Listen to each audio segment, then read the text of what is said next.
अस्सलाम वालेकुम अजीज तलबा। एक्सरसाइज 7.5 का क्वेश्चन नंबर 3 सॉल्व करने लगे हैं। ये भी एक रियल लाइफ प्रॉब्लम है। तो स्टेटमेंट है अ 20 feet long ladder is leaning against a wall.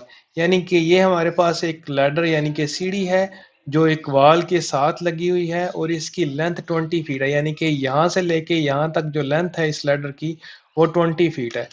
The bottom of the ladder is 5 feet from the base of the wall. ये जो बेस है हमारे पास लैडर का जो बॉटम है ये वॉल से 5 फीट की दूरी पर है। फाइंड द एक्यूट एंगल यानी कि angle of elevation the ladder makes with the ground. ये जो लैडर ग्राउंड के साथ एंगल बनाती है वो हमने फाइंड आउट करना है। तो सबसे पहले जिस तरह की आपको फिगर नज़र आ रही है पेपर में इस तरह की फिगर नहीं होगी। आपने जस्ट एक ट्राइंगल ड्रा कर लेनी है जिस तरह के मैं एक ट्राइंगल ड्रा करने लगा हूँ। देखें ये लैडर है, यहाँ से लेके यहाँ तक हमारे पास ये लैडर है।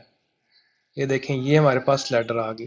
तो हमने एक लाइन लगा ली तो एक लाइन लैडर को शो करेगी और जो वॉल है वो वर्टिकल लाइन को शो करेगी। यहाँ पर हम एक और लाइन लगाते हैं, ये वर्टिकल लाइन है, ये हमारे पास वॉल को शो करेगी।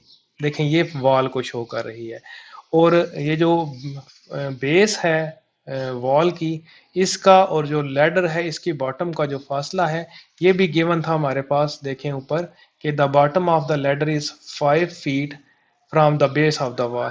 ये भी हम ड्रॉ कर लेते हैं, ये भी हम लाइन लगा लेते हैं। ये लाइन यहाँ से लेके यहाँ तक ये लाइन भी हमने लगा ली। तो इस तरह हमारे पास एक ट्राइंगल नज़र आ रही है आपको बनी हुई। तो पेपर में आपने जस्ट ये जो मैंने फिगर आपके सामने ड्रॉ की हुई है आपने ये फिगर ड्रॉ नहीं करनी। आपने जस्ट ये ट्राइंगल जो मैंने बनाई है ये ट्राइंगल बनानी है आपने और इसको जो गिवन डाटा है उसके मुताबिक हल कर लेना है। अब हमें रिक्वायर्ड क्या है, हमने यहाँ पर जो एंगल है वो फाइंड आउट करना है और लैडर की लेंथ जो है ये इसको हम यहाँ पर मेंशन कर देंगे 20 फीट। तो पहले ये जो फिगर ये जो इमेज गिवन था पहले मैं इसको रिमूव करता हूँ फिर इसको सॉल्व करके आपको बताता हूँ। देखें जी अब हम इसको लेबल करते हैं। देखें ये लैडर की तरह की थी, ये लेंथ लैडर को शो कर रही थी। तो यहाँ पर इसकी लेंथ लिख लेते हैं, ये 20 फीट थी। तो हम यहाँ पर 20 फीट का जो एब्रीविएशन है वो FT लिख लेते हैं हम। उसके बाद the bottom of the letter is 5 feet from the base. यानी कि ये जो नीचे वाली लेंथ है ये हमारे पास आ रही है 5 फीट। और नेक्स्ट है find the acute angle of elevation the ladder makes with the ground. यानी कि हमने ये वाला एंगल फाइंड आउट करना है। इस एंगल को हम से कह देते हैं थीटा। ये एंगल है, हमने थीटा एंगल फाइंड आउट करना है। तो अब देखें यहाँ पर हम थीटा अगर एंगल लें तो दो चीज़ें हमें गिवन है। एक थीटा के एडजेसेंट साइड गिवन है और एक हमारे पास ये 90 डिग्री जो है उसके अपोजिट साइड गिवन है। ये 90 डिग्री होता है, इसकी अपोजिट हमेशा हाइपोटेनस होता है। तो इसको अब हम सॉल्व करते हैं।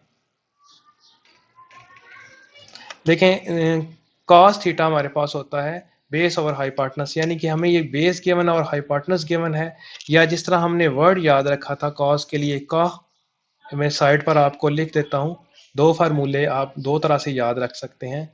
कॉस थीटा हमारे पास होता है बेस ओवर हाइपोटेनस, ये एक फार्मूला होता है। दूसरा कॉस के लिए मैंने बताया था आपको, कॉस के लिए वर्ड आपने याद रखना है कॉह, यानी कि C for cos, A for adjacent side और H फॉर हाइपोटेनस। यानी कि कॉस थीटा को आप ऐसे भी लिख सकते हैं एडजेसेंट साइड ओवर में हाइपोटेनस।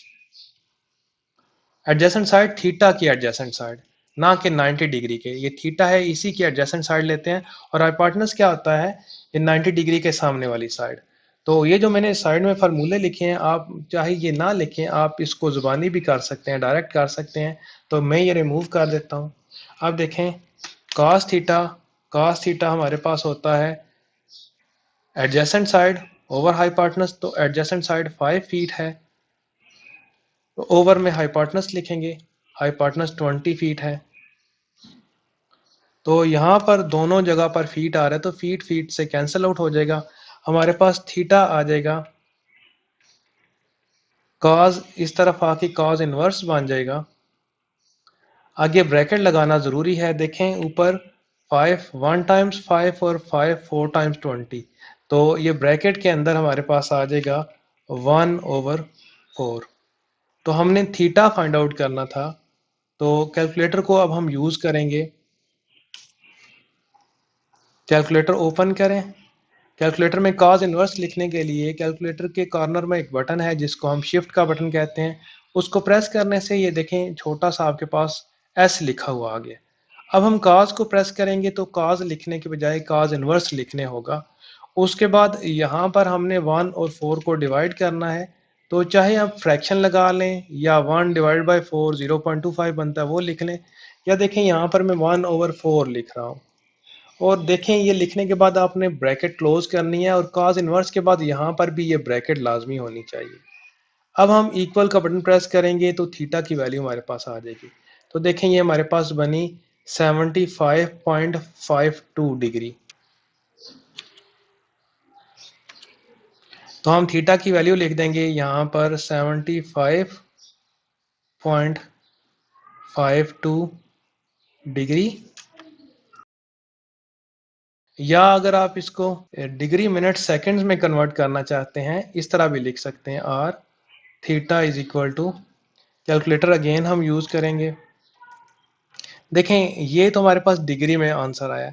ये जो बटन होता है जिसके ऊपर ये 0 है, आगे एक कॉमा फिर डबल कॉमा, ये मिनट्स और सेकंड्स को शो करता है। अगर इसको प्रेस करें तो हमारे पास आ जाएगा 75 डिग्री 31 मिनट और 20 सेकंड। हम लिख सकते हैं 75 डिग्री 31 मिनट, एक कॉमा शो करते हैं। और आगे देखें नेक्स्ट हमारे पास क्या था, आगे 20.96, तो इसको राउंड ऑफ करें तो 21 बनता है। तो आगे आ जाएगा आपके पास 21 सेकेंड्स। आगे हम लिख लेंगे इसके 21, डबल कॉमा लगाएंगे सेकेंड्स के लिए। तो थीटा चाहे ये लिख लें या थीटा चाहे ये लिख लें, दोनों ठीक हैं। तो आप यहाँ पर नीचे हेडिंग भी दे सकते हैं। ये नीचे जो रिक्वायर्ड चीज़ थी हम यहाँ पर लिखते हैं। सो required angle of elevation is equal to 75.52 degree, और या हम ये लिख सकते हैं 75 डिग्री 31 मिनट और 21 सेकेंड। एक कॉमा लगाते हैं, यहाँ पर भी कॉमा है। तो इस तरह ये क्वेश्चन कंप्लीट हो गया। नेक्स्ट लेक्चर में हम इसी एक्सरसाइज का नेक्स्ट क्वेश्चन सॉल्व करने की कोशिश करेंगे।